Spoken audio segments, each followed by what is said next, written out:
Hello everyone, this is Tech Panda, and this is my review of the Freelancer Plus package inside of the new game called Star Citizen. Now, this game has been in development for well over a year now,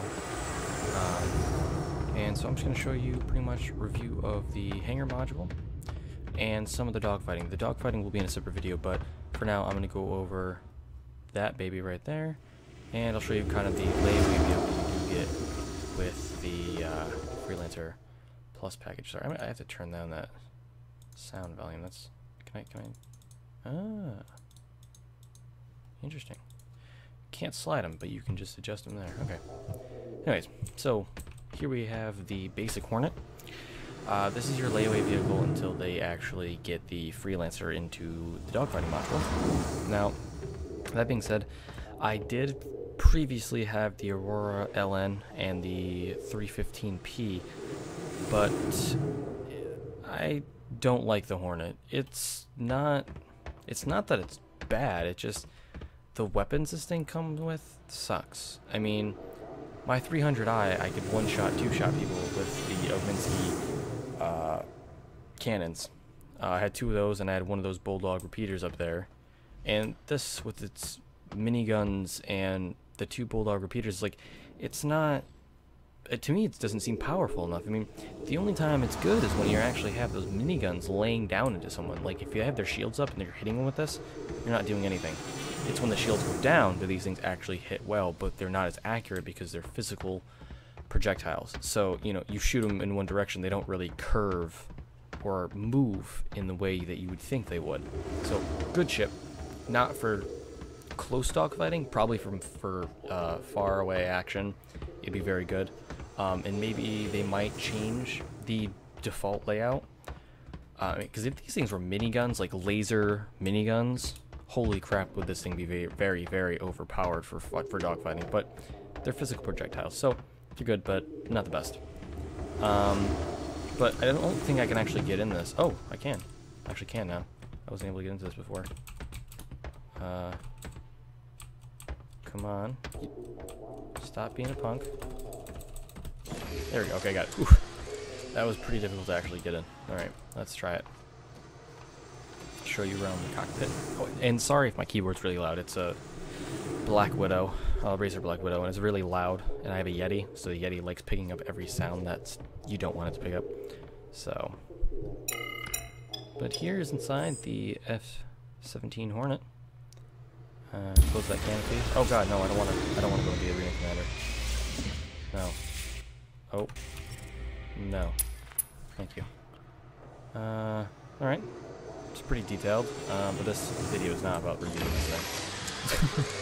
Let's get out one.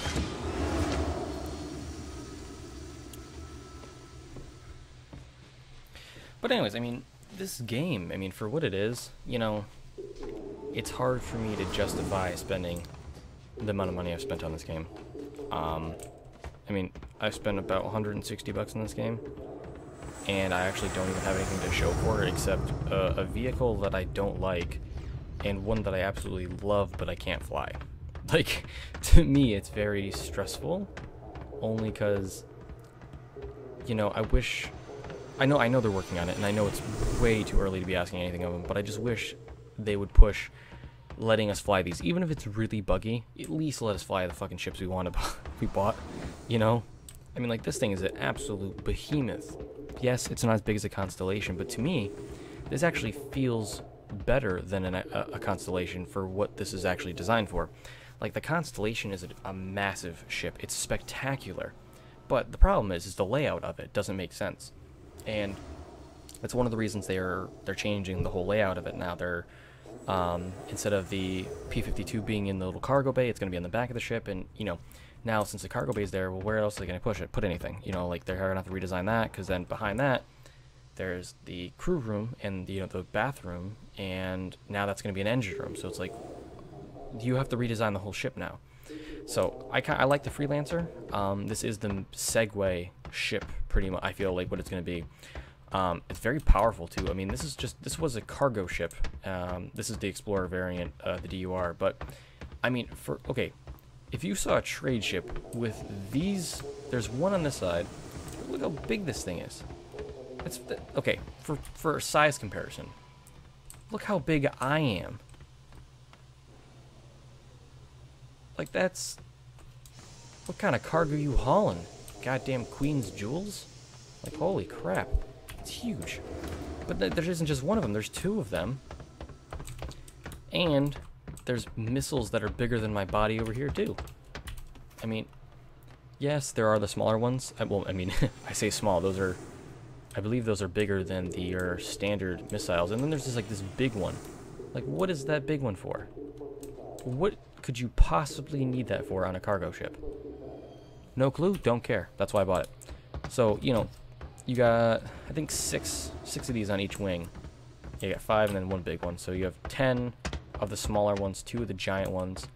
And since this is the exploration variant, you do have expanded fuel tanks. That's what this little thing right here is. This is a expanded fuel tank. And then so is that giant one up there. Now, I do have a problem with this. If, you know, like, they have the variants that you can buy. And they, you know, they obviously differ from one another. Like, this has 148 freight tons of carrying capacity versus the default, which is like 168. Cool. But why? Okay, and it's like now they're saying this has an enhanced jump drive and more like a better sensor package and expanded fuel tanks. But it's like, well, you're not telling us the actual fuel capacity. Like, how much of a difference are these making? What do the sensor packages actually do? Like, I mean, do they increase the range or do they make it more accurate? Like the jump drive, no one has a reference as to what that basic jump drive even does, let alone what the name implies, which is letting you jump places. What's the enhanced one do? But I mean, besides those little critiques I have of what they're doing right now, this is still fantastic. I mean, look at this thing. It is absolutely fantastic. I mean, the detail, I mean, okay, if I bought a brand new ship, right? You know, if you buy even a brand new car, you know, there are still defects that, as little as they may be, everything always has them. I mean, like, you can see that the paint is starting to oxidize on the ship, or the aluminum, sorry, not the paint, is starting to oxidize slightly.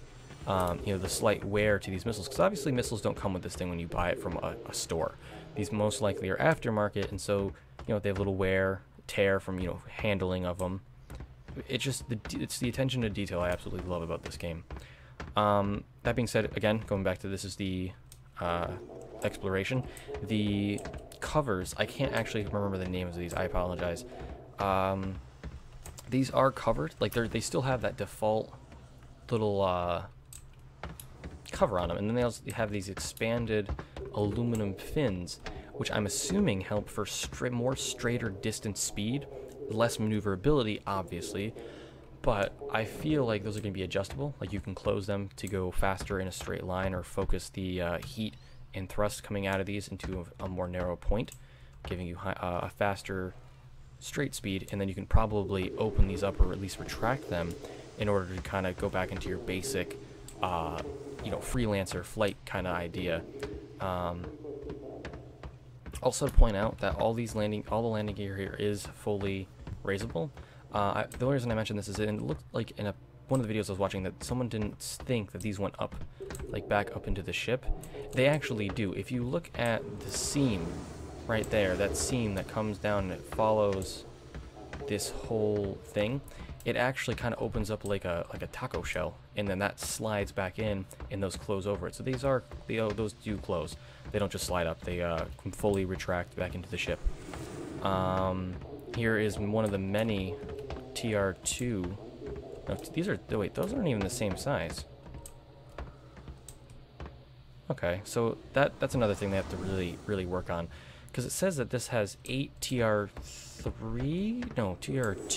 I think, for maneuvering thrusters, and like this thruster here is 10 times bigger than the thruster right here.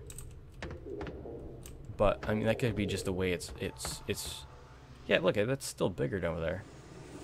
Well, anyways, but anyways, okay, so what do you get with the Freelancer Plus package that I purchased? It is different from the original or the default Freelancer package. The Plus, it's an extra, I think, $15, and the Plus means that you get, I think, slightly more starting money. I know you get a glossy fold-up star map, you get a deluxe green collector's box, you get 6 months of insurance, which I think is also included in the Freelancer package. You get a spaceship USB drive, which I'm assuming would be in the shape of the Freelancer.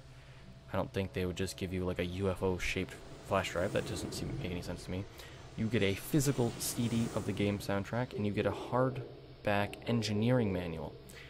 Besides the the downloads for Squadron 42 and the manual and Star Citizen and the Persistent Universe, you do get some extra physical things, which I think that it actually totals out to like $45, I think, worth of actual physical things you get for an extra $15. So I picked it up. You do get this business class hangar, which to me, I don't know why it's called a business class. It doesn't really look businessy to me. Kind of looks more like a high-tech version of the discount, because there's only 3 bays, or there's actually still only 3 bays, because the discount has 3 bays. So not too sure why it's classified, but anyways, the upgrade from the MISC Freelancer to the DUR is only $15 if you buy this package. It's still $15 if you were to buy the package outright, like the $125 package that is the normal Freelancer. So let's go check out the inside now. I know this has been a really rambling video, and I apologize, but a lot to say about the game. So here in the inside, I do have a gripe. Like right now, I'm stuck. Hold on. Okay. I don't understand the design choice right here. Like, the door is cool, but you start right here, and if you look, there's a giant lip right there, and then there's another lip right there. So it's like, I feel like if that door was pushed back just a hair, this wouldn't be so kind of awkward to get stuck on, because I've gotten stuck getting out of the door a few times. I don't know if that's like an animation problem or if it's a character model problem, but it is a problem, which honestly, if they don't fix, I don't care. It just, if any of these people watch this, please just get even an extra foot of room would be nice.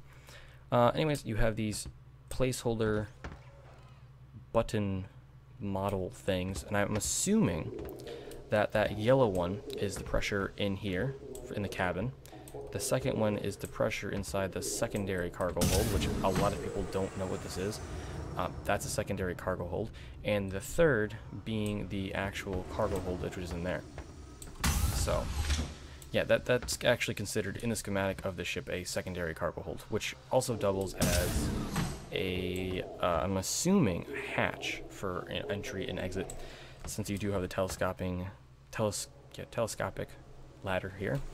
You do have a readout of some sort. Not sure what that readout's for. I guess that could be, you could monitor the cargo in there mid-flight. I mean, without having to actually open the door, because that's, I guess, pressurized, but I don't know what pressurization it is to. I don't know if that like matches the cabin, or if it's higher pressure to keep stuff from moving. I don't know. But anyways, all right, let's go on.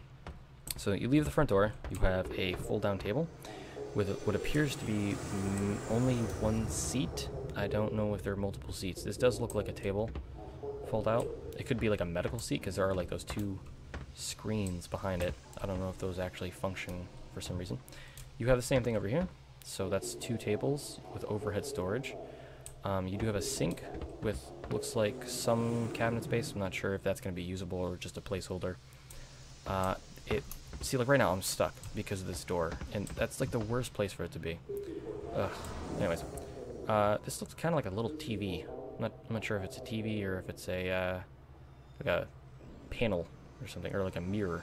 I don't think it's a mirror. That's too small, and it's also not head height, because head height would be here.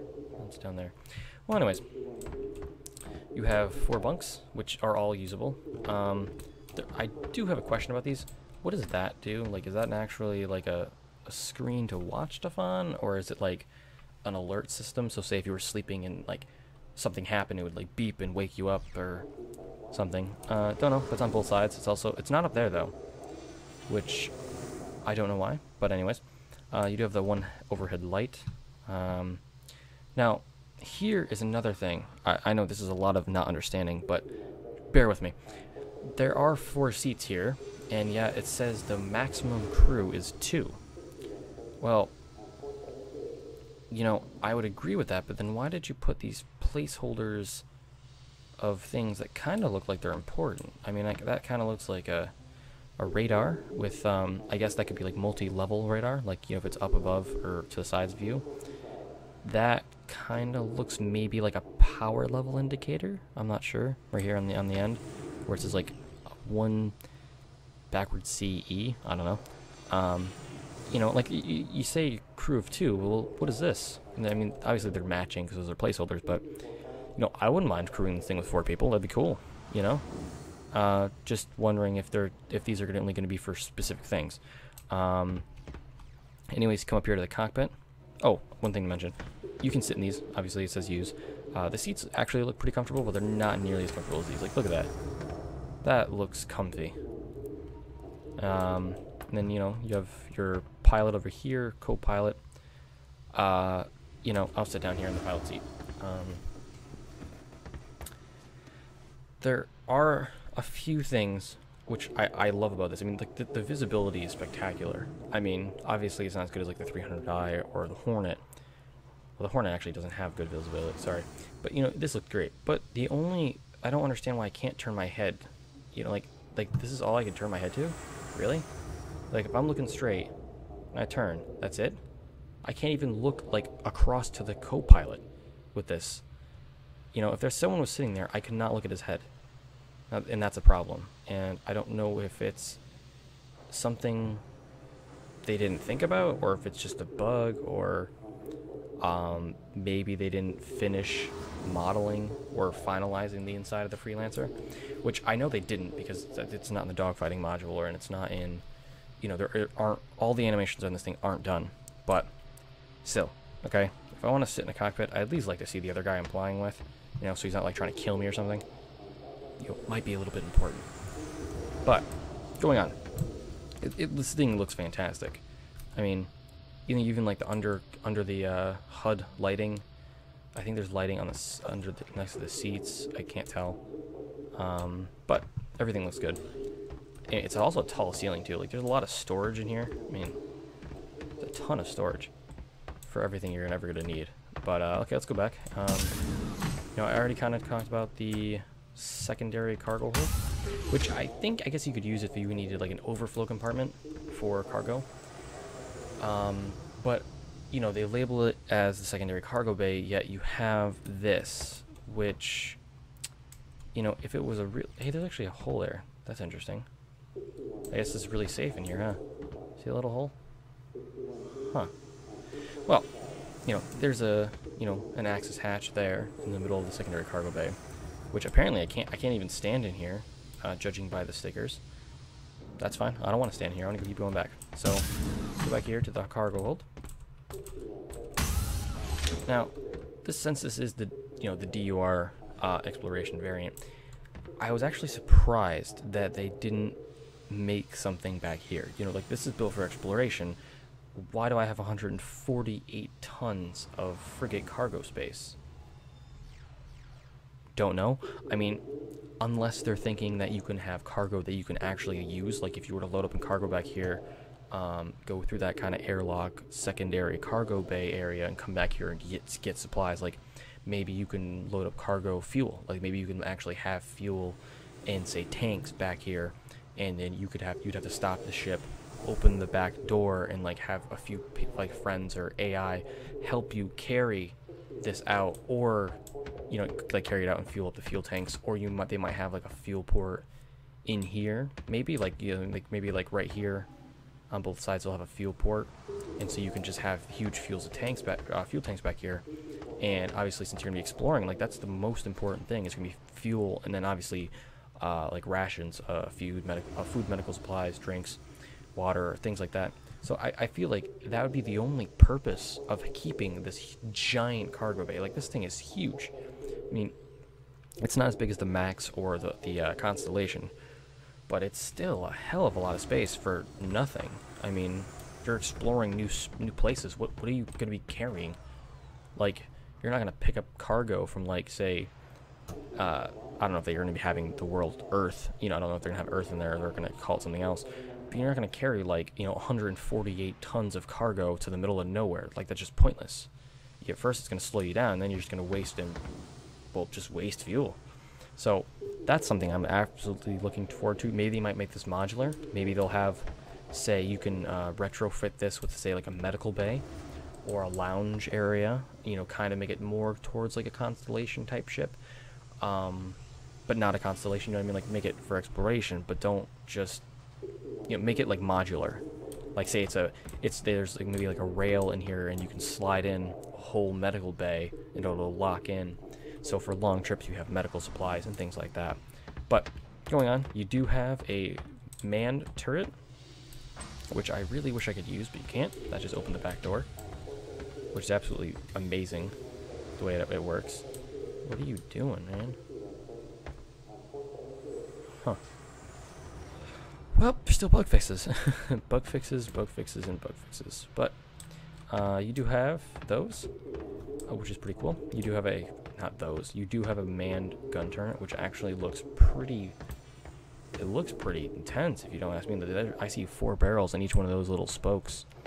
So that's 8 barrels of death covering the back of the ship.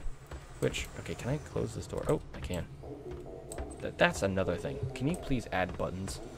Like, I shouldn't have to go under the ship in order to open the back door. There should be like a button, like right here. I can just go boop, push, done. Oh, going on. I just forgot about this before. The other thing I love about the ship is these wings, you know, quote unquote wings that you see here, can fully pitch to whatever you need them to be. You know, like you can have it like this. You could have it so the wings, the engines on the wings are facing straight down, straight up. So say if you need to do a really quick, you know, like, or not straight, sorry, you can actually push them so the engines, like the end that's right there is facing, like, it's like right here. So you can hop it up. Like if you need to get up really quickly, like if you're about to run into something and, you know, there's no, like these little I think they're TR3s because those look big. So those TR3s aren't going to help this big ship if it's fully loaded with people and cargo get out of the way. So you can crop those up and make it look like a little frog and just hop and just go straight up with those.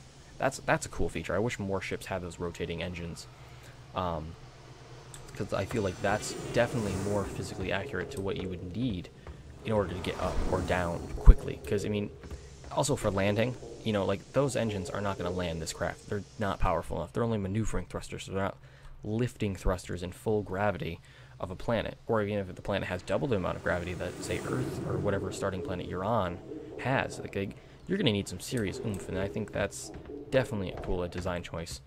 I actually just noticed, I think one of those is for air, and the other one, I think this big one's for hydrogen, and that little one is for oxygen. So say if you were in the planet's surface, you would use that one up there instead of the giant hydrogen collectors in the front. I guess I'll cover over the rest of the features. I think actually this is another access port.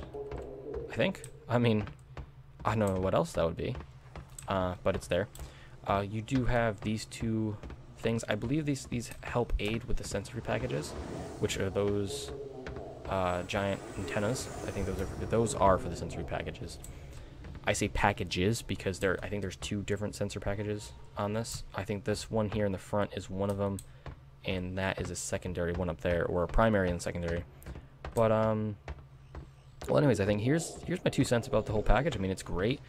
$140. It's a bit steep, but I mean, this ship is insane. I mean, when this thing gets into the dogfighting module, I can't wait. I mean, just look at, I mean, the sheer size of the weapons on this thing, and the fact that it's huge. I mean, it's huge, and it seems like it's going to be very maneuverable, especially since those wings can fully adjust on what direction they're going. So if you need a barrel roll, you can tilt one down, tilt one up, and just spin, you know. No, I said barrel roll. If you needed to spin. I mean, for barrel rolls, I mean, I feel like even this thing, this thing seems like it'd be more maneuverable than an Aurora. You know, the Aurora isn't very maneuverable as it is, but I mean, this ship's also 4.5 times longer and heavier. But so, you know, if you're going for exploring, this is a ship to get. I gave my 2 cents about what I hope they implement, like the cargo bay, the modularity of buildings, rooms, not buildings, rooms, or say, you know, equipment. But, you know, if you're looking to pick it up and now you know the difference between the basic and the plus package. Also, they're not going to be shipping the physical items this year, I don't think, or maybe towards the end of this year they'll be finally sending out, you know, like the soundtrack and things like that, as they're going to be finishing the single-player campaign towards the end of this year, probably November, December. You know, it is almost August, so it's not that far away. But yeah, you know, leave a comment and a like, and in my next video I'll be showing you the dogfighting module with the Hornet. I'll be showing you probably in free flight some of the different aspects of the physics of this game for those who don't understand or don't know. And I'll also be doing some Van Duel Swarm to show off, you know, some of the firepower maneuvers you can do with this type of ship, which is what you'd be flying in the entire single-player campaign, or otherwise noted. And they might add in, I think, a ship or two. Like, you can, like, on certain missions, you'll be doing a different ship, which would be awesome, because then you can get a feel for what kind of ships you like and don't like before you actually go, you know, buy them. But, alright, so comment and a like.